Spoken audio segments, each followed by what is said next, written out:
Bom, no mar, um pequeno detalhe faz muita diferença. Para vocês terem uma ideia, pode mudar o destino de onde a gente vai parar. Se você pegar um veleiro aqui da Ilhabela e pegar a bússola e colocar 5 graus de diferença e navegar 30 dias para o noroeste, você vai chegar em 2 destinos completamente diferentes. Ou na Europa, ou na África.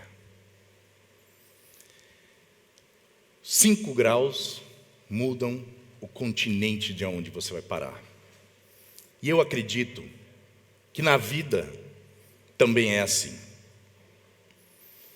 Eu faço parte de uma família que está navegando ao redor do mundo há mais de 41 anos. Nessa foto, do lado direito, primeiro, é meu irmão mais novo, viram com 7 anos, quando a gente embarcou para dar uma volta ao mundo.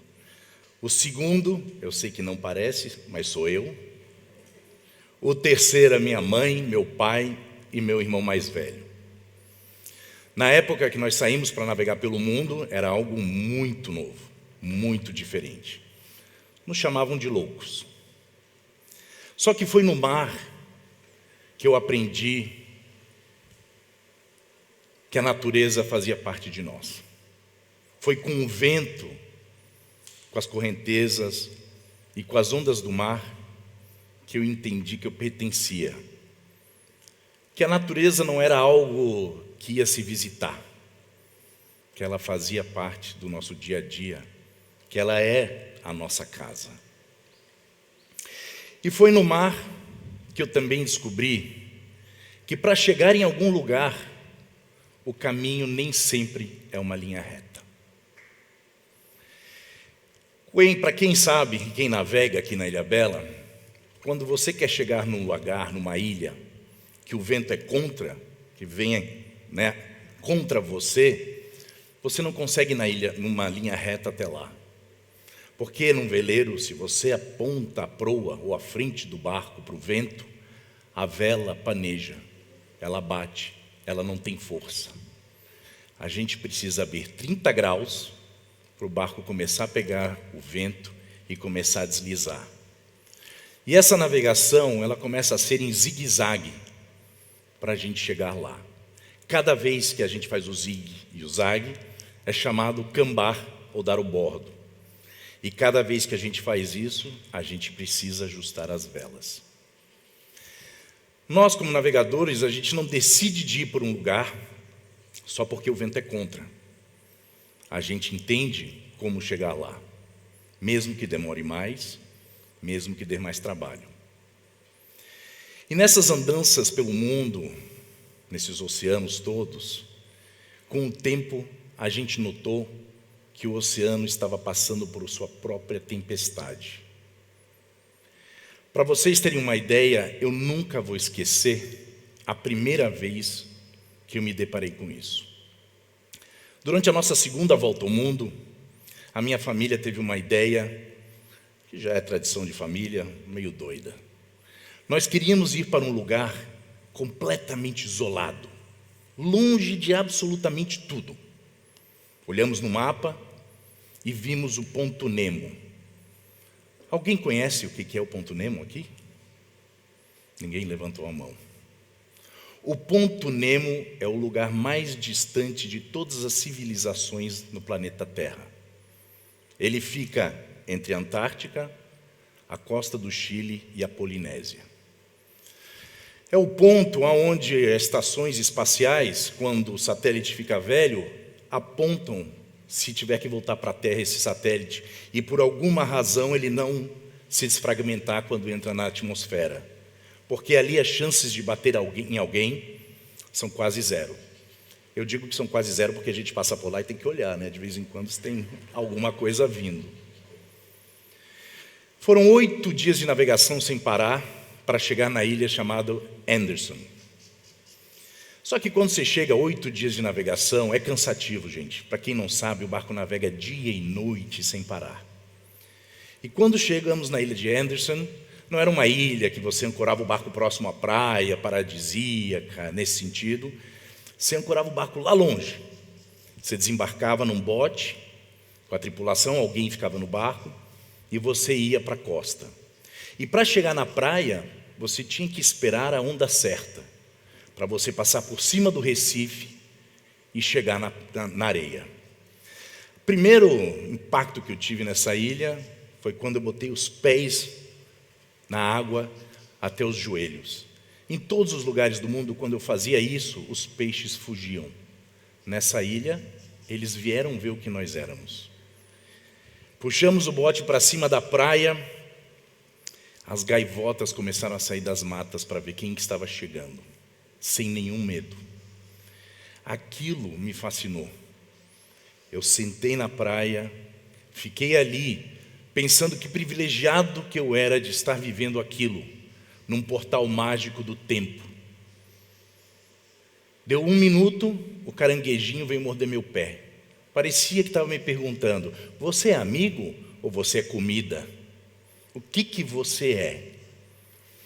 Eu fiquei ali maravilhado, extasiado. Olhei para o lado e uma praia longa se estendia. Eu falei: vou dar uma caminhada e deixar minhas pegadas. Quem foi a última pessoa que esteve aqui? Quantos anos para deixar as pegadas? E saí caminhando, notei umas coisas coloridas. Achei estranho. Falei: são folhas da vegetação que voaram até a praia. Agora imagina meu choque quando eu fui chegando cada vez mais perto e fui notando que era o pior do ser humano chegando naquela praia. Era lixo, resíduo, plástico, embalagens, garrafas PET, boias, cordas de nylon. Aquilo me deu um desespero de estar num lugar mais isolado do planeta, onde o ser humano está mais distante, e eu estava encontrando o seu pior ali. Por instinto, voltamos para o veleiro, correndo, buscar sacos de lixo. Eu brinco que a gente fez a limpeza de praia mais remota do mundo. Foram 10 sacos de lixo que nós amarramos atrás do barco e levamos conosco por 2 meses até chegar num lugar que a gente podia descartar de forma correta. Dali em diante, a gente começou a notar que o oceano vinha sofrendo. Lugares onde a gente tinha pescado de forma abundante, a gente jogava a linha, pegava o peixe, tirava a linha d'água porque era suficiente para comer em poucas horas. 10 anos depois, passando em alguns lugares, a gente passava dias sem pescar. Aquilo mexeu. Em vez de encontrar conchas, estávamos encontrando plástico.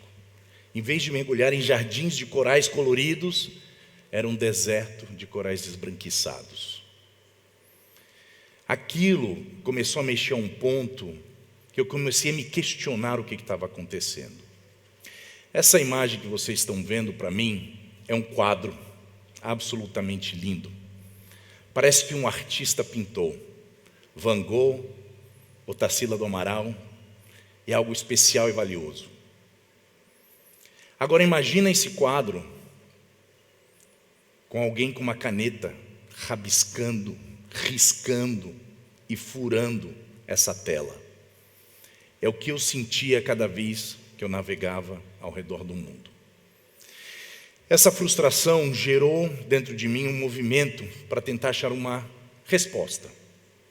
E a resposta veio de forma muito simples.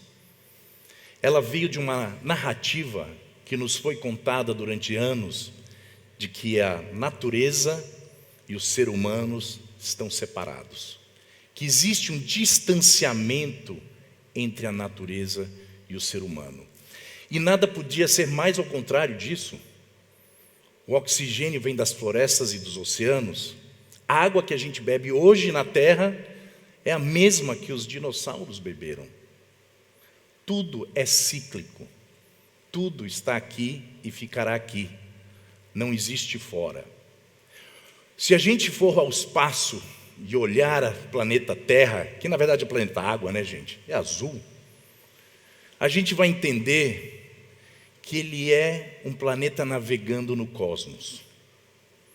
E se você olhar com essa ótica, você vai entender que nós, 8 bilhões de seres humanos, somos sua tripulação.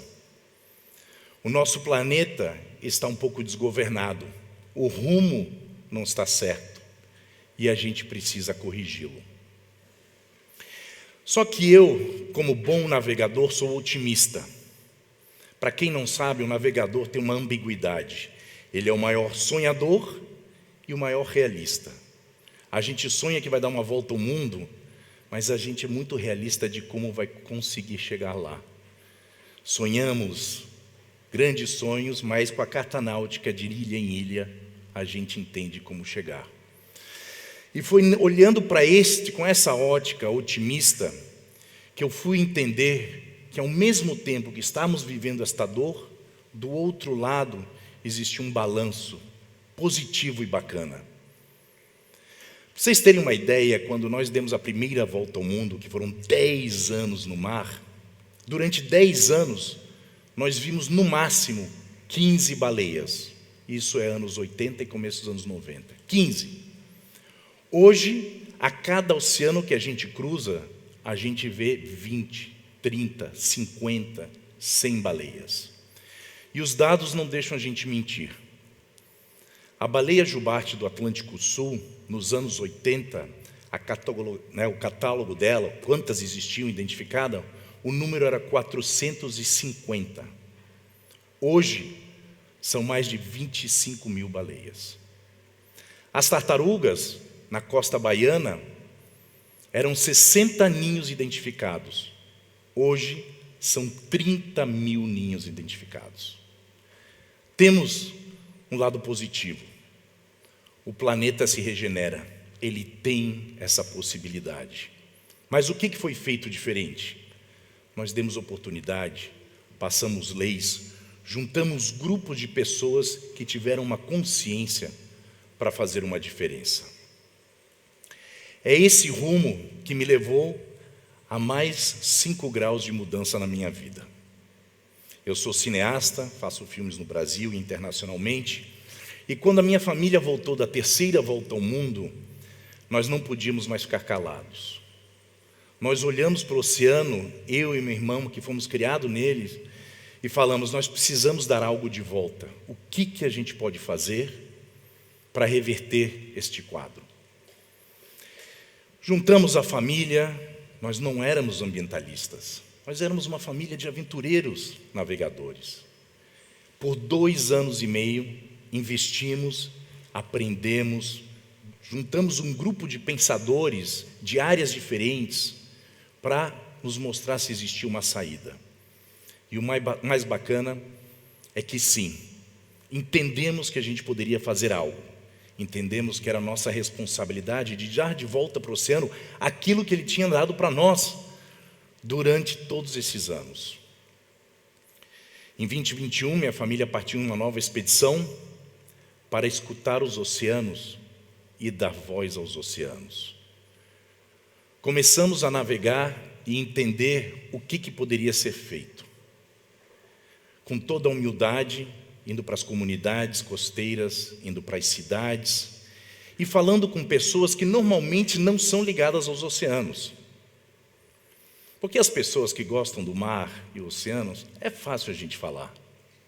O desafio foi falar com o seu João, lá no Tocantins, que antes de uma palestra que eu fui dar, me perguntou, ô Chuma, o que eu tenho a ver com o mar? Está lá longe?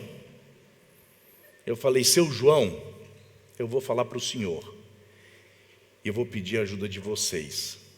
Eu quero que todo mundo aqui respire bem fundo, quando eu contar até 3. 1, 2, 3.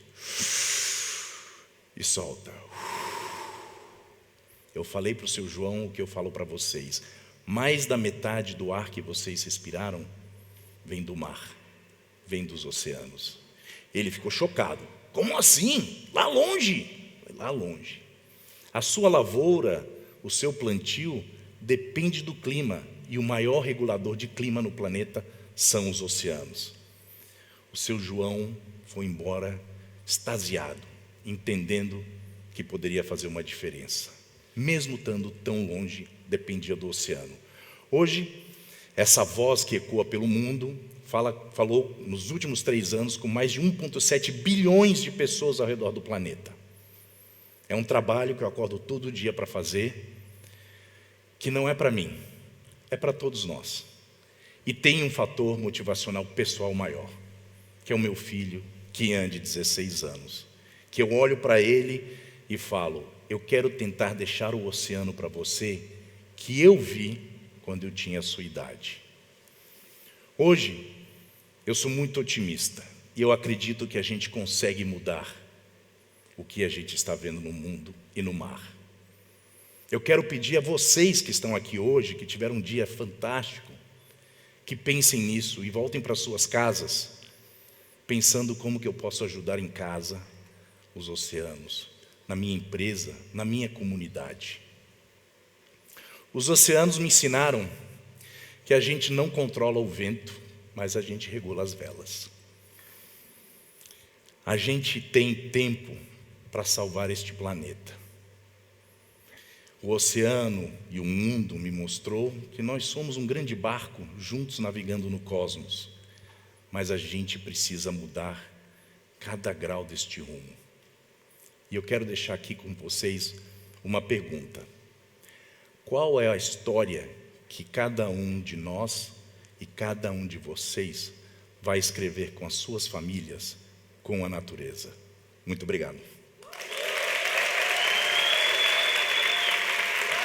Obrigado. Os aprendizados ensinaram a crescer, os sorrisos que ficaram nos fazem viver. Abra o coração, deixa o amor se expandir.